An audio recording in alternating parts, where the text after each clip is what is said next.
Thanks very much. Hope you had a great lunch. Great food, great place to be. What a place to learn about how to disrupt. I wrote a couple of things down earlier. Hopefully you wrote this down as well. How can you unlock the status quo? Don't know what you wrote, but I realized that I've been working for 34 years in the IT industry as an IT consultant. And over those 34 years, that's what I've been doing. How do you use technology to disrupt the industry? But how do you do it in a way that affects users? Real people's lives.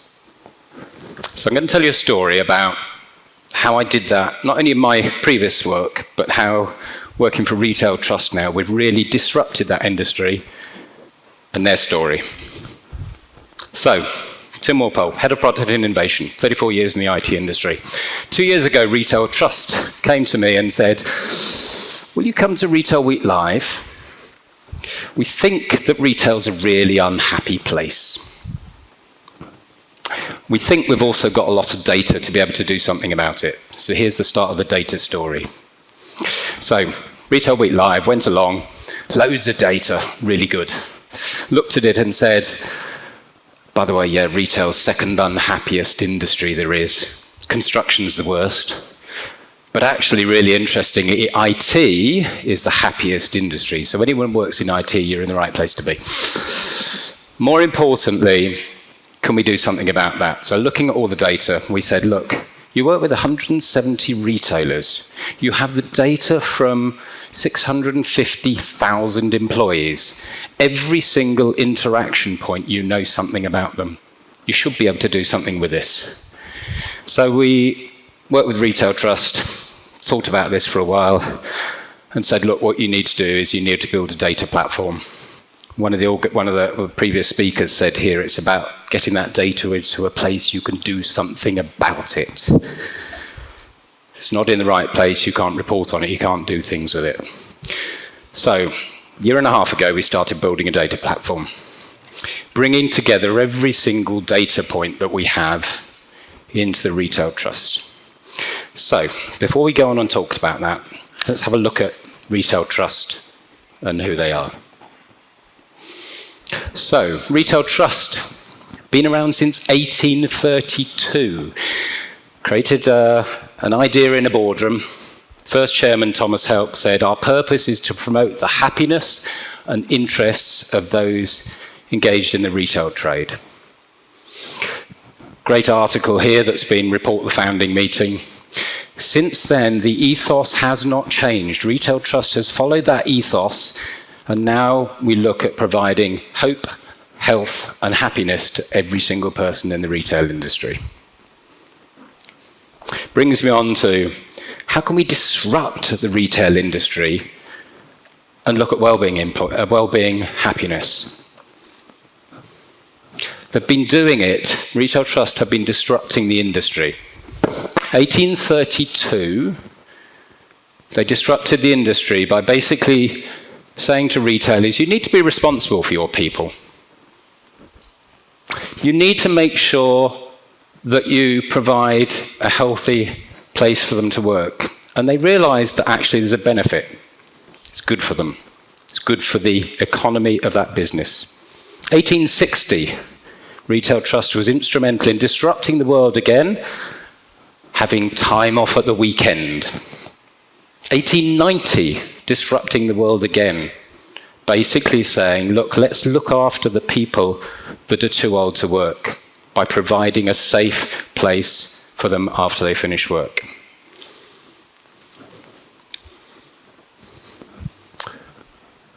So what about now? How can we disrupt the world now when there is no better time to do this? Some really interesting stats here. Employee well-being has never been so critical. 80% of employees say their well-being has worsened in the past 12 months. 50% of managers noticed increase in absence due to mental health. 72% of managers say they feel they've taken on the burden of their team's problems. And 83% of managers want more training. I recently put up another statistic. So I asked over 300 people that come to the Retail Trust website, over the past 7 days, how many times have you been abused at work? Verbal abuse, physical abuse. 54% of them said they've been abused on a daily basis. We need to do something about this. We need to change the way people think about well-being. So what about the organisations that we work for? Well-being costs employees money. Some massive stats here. £22 billion in staff turnover due to people leaving the retail industry. £6 billion on absenteeism. And the biggest number there, £28 billion, is the cost of presenteeism. Turning up to work when you really shouldn't be there. You're not working most proactively. So what if we could do something about that through the use of data and technology? So this is where we started, back to the journey I started on. If we can prove there is a relationship between presenteeism, absenteeism, staff turnover, and well-being or happiness, then we're in a place where we can start changing the way people think. So coming right back to 1832, where we made that difference that says you need to do something to make things different, happier employees, you make a difference. We want to be able to do that now. We're doing that through data. So a year ago, we started building a data platform. We started bringing all that data into a single source of truth in order to do this. Prove the return on happiness into the industry.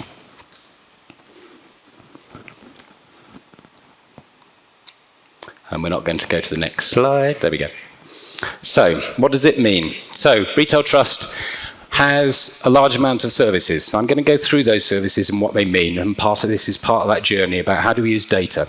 So a lot of services on the left-hand side, what I call crisis services.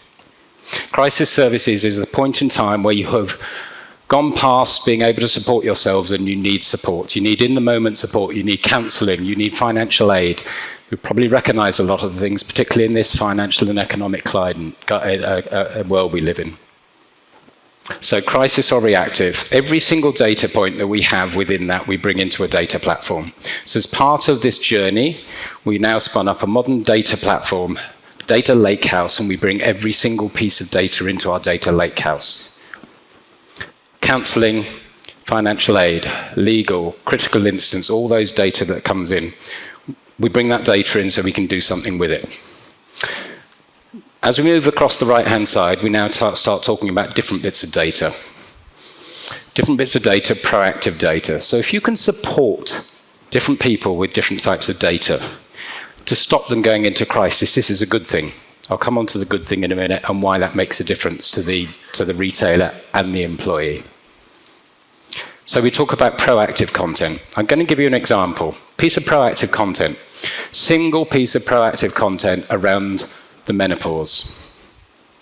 For someone that reads that, that's going through the menopause, that helps them support themselves and being able to go to work and be proactive, that's a really good thing to be able to do because they don't go into crisis. So being able to support them is really good. So we take all that data around proactive content, and there's lots of different types of proactive content. There's online training, there's online therapy, there's content on the website, there's videos. So if we can provide that to employees that are going through that, that's a good thing for us to do. Next part is actually if we can provide that content out to everyone in an organisation, such that I, for instance, provide that single piece of menopause content to everyone inside the organisation, for allowing them to be able to support all of the employees that are going through that, then it has a positive impact on not only the individuals, but the whole organisation and everyone else. Finally, if you then train, for instance, all your line managers to be able to support all the colleagues that are going through the menopause, that has a return on investment. So you're starting to see along the bottom line something we call a return on investment, which starts feeding into this equation about the return on happiness. So I'm going to go into the next part of it. Now you see basically what we've got is a multiplier. So we've produced a methodology that basically allows us to understand for every pound spent, what is the return on investment with regards to reduced absenteeism, presenteeism, and employee churn. Because we've got every single data point, we can track every single one of these back to every single interaction that the user has with us. So right at the bottom level, for every pound spent when you go into crisis, you phone the helpline, you go through a single session of counselling. For every pound that is spent on that, there's a return on investment that says £3 back on the bottom line, reduced absenteeism, presenteeism, colleague churn. But as you go up the scale, it gets really interesting. So that proactive content, that single piece of menopause content, £5 for every £1 spent. If I do that to every single employee in your organisation, £5.40. If I train your line managers, £6. So you're starting to see the point that basically says, if I can have a data platform that allows us to take every single interaction that we have and start doing something about it to move people from crisis to proactive, then it's a good thing, not only because of the personal well-being, but also because, for the organisation, reduced absenteeism and presenteeism. That's the whole ethos we've done around the whole of our data platform. In order to do it, we had to bring it into a single place, so that was the first part of it. Second bit was, how on earth do we do this? How do we put this methodology together? It's not something we can do on our own, and we use industry partners. So we partner with people like Deloitte on this to be able to say, by the way, this is a methodology, it's a proven methodology, it has real value to it, it's not just something we've dug out. So, what does that look like? By providing all this data now in an enriched data bucket, if we can then do something about it that says, by the way, I recommend I can give this to every single retailer for them to be able to understand what that means, not only to their well-being, but also to the organisation, then you start getting back to that question I started. How do we change the status quo to make a positive difference? So well-being at the moment is looked at within the people team, within the HR team. It is not in the boardroom. It doesn't affect corporate performance, but I've just demonstrated here it does affect corporate performance. So if we can disrupt the industry to say, by the way, if we can give you the data and the insights to be able to make a positive difference, we can move you from where you are today to actually disrupting this and saying this becomes something in the boardroom. So this is what each retailer gets. Every single retailer has their own dashboard. And it's not just about the data, there's a story here afterwards as well. So, the first thing, colleague supported. Remember we talked about the bit that says we have every single interaction for every single data point. That's your colleague supported. So, this case, 997 individual colleagues have used the retail trust as a percentage of your headcount. Really easy to understand. Didn't just put this together on its own. This is through 7 build partners. We've worked with 7 retailers to say, what do you want to be able to do to make a difference to your people? So everything on here has been built in a needs basis, adding value. So every single widget adds value. 8.4%. Okay, I'd love you up in the green part, and that's the part of the journey. How do we move you from 8.4 to 50%? I'll take you on that journey in a minute. Industry average, 4.6. It's pretty low, isn't it? Number of people, 4.6% of your colleagues are engaging with anything to do with well-being. We need to change that. We need to change that not only for the people, but for the organisations as well. Back to the status quo. How do we change the status quo? How did we disrupt the industry to make a difference? Still, it's better than being below the industry average, but we want to move the industry average up as well. So, retailers are a really strange organisation. So, retailers, they all actually want to work together to make things better for retail, and they all like competing with each other as well. So, we give them in the industry average how you compare across the industry. So the second part to it is no good understanding just your interaction points. We need to understand how you're feeling. Do you feel happy? Do you feel hopeful? Do you feel your organisation is a good place to work? So we also bring in an awful lot of data around your hope, health and happiness. We do this through surveys, but it's a personal survey for you. It's not a corporate survey. You can fill it in at the end of you getting your action plan that basically says, we can tell you what you need to do to positively impact your own well-being. So this is all based on how we do things for people. But if we aggregate all that up together, we can suddenly start getting a vision of not only how your organisation is, but how you compare against the industry. So 63.8% of your people are happy, using our happiness assessment. You're in the green, which is a great place to be, against an industry average of 55. Again, I'd love to move you up into 60 and 70, and how do we do that? So those two bits feed into a data platform. Over the top of that, we run a methodology. Methodology I talked through to basically say, let's now work out the financial impact of that. So for this organisation, this time period, over a year, £510,000 reduction. It's not money in your bank account, that would be nice. But £510,000 due to reduced absenteeism, presenteeism, and colleague churn. There's big graphs behind this that explain all that. But to that, it suddenly gets you out of just about well-being to this is about corporate performance. We also give you some calculators about, by the way, if I just have 1% more, then what's the extra value of that? So really simplistic to start with, but this suddenly starts getting you into the boardroom, the CFO, the people that are interested in actually making a difference. What about measuring it in a different way? So as Retail Trust, we're a charity, a not-for-profit. We can't measure ourselves on profit and loss, so we measure ourselves on social and economic value.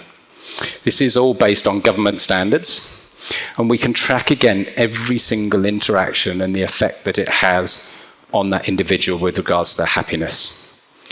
So I'll give you an example. If someone's to phone our helpline and they say they are in severe mental stress and that they're potentially going to do something which is self-harming, putting them through a single session of counselling to be able to say, actually, they're not going to self-harm, is worth £1.4 million with regards to social and economic value. It sounds a lot, but think of the effect that it has not only to them, their long-term support, the people they work for, their children, the rest of their family. The impact of them having that single session of counselling is 1.4 million, and you can easily understand why. It's also the reduction in the NHS services and other services that they may have had to use should they have gone into crisis. So now we take all the stuff that I talked about, and we also provide the social and economic value for every single interaction. Another measure of well-being. The whole standard is based on a single point change in well-being over the course of a year. So for this organisation, £1.5 million of social and economic value. But it's a lot of data. What do I do with it? I can present all these graphs all day long to a retailer and say, yeah, that's really useful, isn't it? What do I do with this? And this is where we suddenly go, and this is part of the whole platform, where do we go with this to say, actually, this is what you need to do to make a positive difference? So, remember I started saying we started building this a year ago. Gen AI didn't exist, but the vision there was, how do we use AI to make a difference? How do we use all this rich set of data that we understand, not only about your individual organizations, but 170 retailers, 650,000 people? Then came Gen AI, and surprise, surprise, we did a pivot because we were working in this rapid way, lean development cycle. We pivoted completely and said, fine, let's use this data. So underlying this whole data platform is now a methodology that says every month we will analyze your data. We do a large amount of data analysis. We do data science over the top of it. And what we spit out at the end of it in natural language is, firstly, what we spit out, this is what's happening in your organization. Here's a summary of what's happening in your organization based on the data that we know. So it might be, for instance, we have noticed an uplift of males in the north of England accessing content around financial awareness. We've noticed that females in the south of England are doing something else. So we understand trends and analysis, and we use Gen AI to be able to understand that and do something about it. We've presented those summaries to our self-and-build partners. One of them turned around and said, "That's my organisation. How have you written that?" Just on a set of data. So what? Doesn't do much, just having a set of data. So we then take all that data and we say, based on this, we recommend you do the following campaign. We provide 6 campaigns on a regular basis to be able to say, if you do this, you'll be able to positively impact the well-being of your employees. What does that mean? It means that if you can impact the well-being of your employees, you're impacting social and economic value, you're impacting your absenteeism rates. So we give the employee the ability to do that and to be able to interact with that campaign to every single person in that organisation. More importantly, we then track it. So we now have, by the way, here's your organisation, here's some recommended content for you to be able to do, here's something to be able to move people from crisis through to proactive. We then track what they're doing such that they can come back and say, is it working? More importantly, is it not working?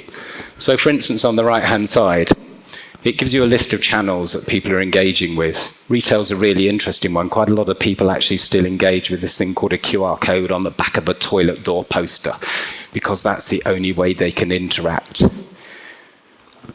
We sent this out to one of our retailers, and they put a load of posters out and they put QR codes on them and they sent them off to all the stores. And then they said, but no one's clicked on any of these things because no one was tracking it, and they'd forgot to put the posters up in the stores, so they were sitting in the stockroom doing nothing. What a waste of all that effort and time and money.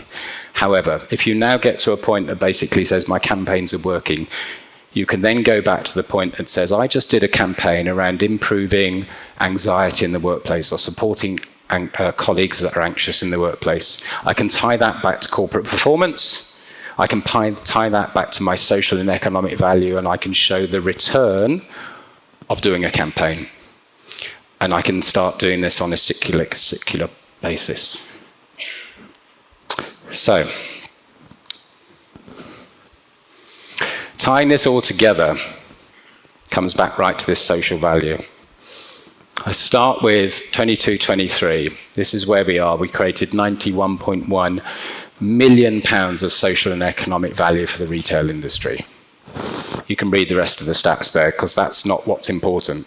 What's important now is we can show a difference to be able to say, by the way, Mr. Retailer, you can do something different here. You can use our technology, which understands all your data. It uses AI behind the scenes to tell you what to do to make that number move. And suddenly, it's opened conversations that were currently only at the people layer to actually, I want to be in the boardroom. I want to talk to the C-suite. I want to talk to the people that are really important, and I want to be able to go on a Monday morning when they have their board meeting that says, what should I do this week to affect my financial and corporate performance? And it's not just about sales, it suddenly becomes about people. So the use of data, technology, and AI built in a year drives that number to make a difference and disrupt.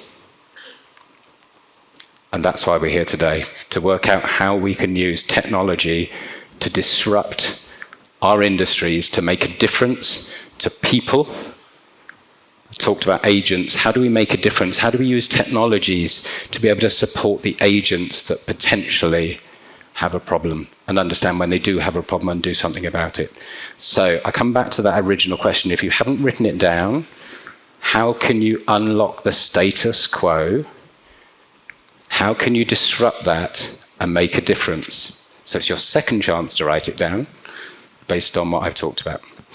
And we've got about 5 minutes left if there's any questions. Oh, yeah. Do you find there's some resistance with people wanting to take, I guess, well-being seriously as a topic, since it's become a bit of a, I don't want to say buzzword, but it's like a bit more of an emerging trend? Yes is the answer to that one. There is always people that says, do I need to do this? Particularly come out of COVID, they think they've done the well-being stuff now and maybe we just do something else. I think the evidence that comes out that's saying there is a positive impact to be able to do something is changing that. If you'd have asked me that question probably a month ago before I really started pushing this out to the retailers, I'd said, not so sure about that. But by getting, I think the two things, by moving it out of just this is about well-being to it's about corporate performance and social and economic impact, part of the ESG strategy, it's suddenly getting people to think basically well-being is not just around people, there is a bigger picture. And I think that's the disruptor, to be able to say well-being is not just about people, it's about everything that we do, not only to our own lives, the organisations we work for, and also the bigger picture around ESG and corporate social responsibility. So it's changed that picture, but I need to get the conversation into the right people, and that's the biggest challenge. But we're starting to open those doors because we've disrupted with technology. Does that make sense? If there's any other conversations, that just come and grab me afterwards. I'm around for the rest of the day, and thank you very much.